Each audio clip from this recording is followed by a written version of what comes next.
Welcome to the hottest movie review on the internet today, the A-List Review. I am your host, the game changer, Wes Troop. And well, last week they took one off for a week. Usually every week we've been saying it's that time of the week where another movie is re-released in theaters. You know, even they need a week off. But of course this week we had another one. Because, ladies and gentlemen, what am I going to talk about this time? Well, it is the 1961 romantic comedy that was re-released in theaters this week. And I say, what about Breakfast at Tiffany's? Hit it!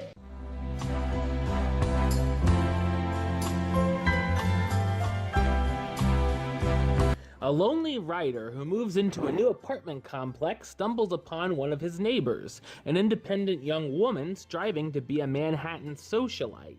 The two become close, and the writer begins to fall in love with her. Her love life, however, is all over the place, and she's looking to marry a different man just for his money. Will the writer be able to win her over? So what did I think of Breakfast at Tiffany's? I thought it's an extremely charming romantic comedy. It's based on the novel written by Truman Capote and directed by Blake Edwards.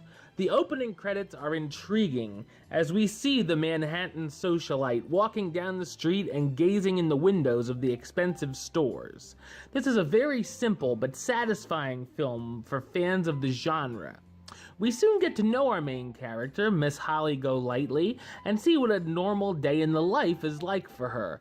Browsing stores such as Tiffany's to get away from the normal life, visiting a mobster in Sing Sing for $100 a week to deliver the quote-unquote weather report, run from a handful of obsessive suitors, and put up with her upstairs neighbor who's always yelling for her to keep the noise down.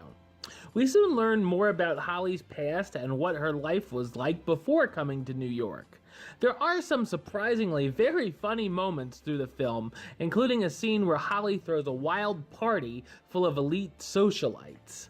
The love story between Holly and the new neighbor Paul is captivating, from becoming friends and talking at 4 a.m. to going through Tiffany's and shopping.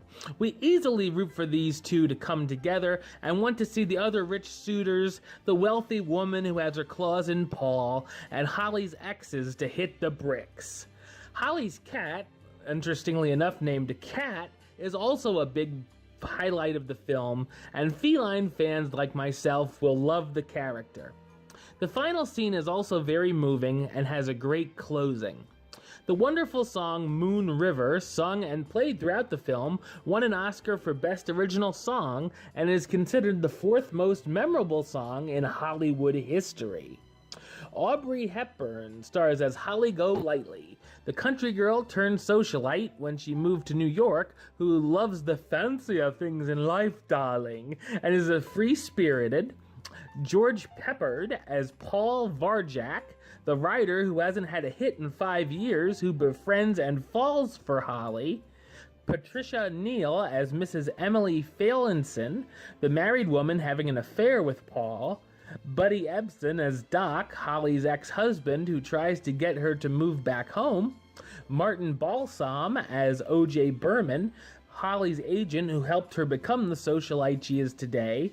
And Mickey Rooney with a performance and casting choice that most likely wouldn't be done today as Mr. Yonashi, Holly's Asian neighbor who's had it with all of her noisy nonsense. Breakfast at Tiffany's is full of heart and a romantic comedy that's at the top of the heap. I'm going to give it the rating of A-List approved. That's right, it gets the A-List seal of approval. Alright, well that's the show. I'll be back with another review very soon. But until then, don't forget to subscribe right here on YouTube. youtube.com/westside515. You can like the show on Facebook, facebook.com/WestTroopAlist. And of course, you can follow me on the Twitter and the Instagram @WestAlist. Until next time, Troop out.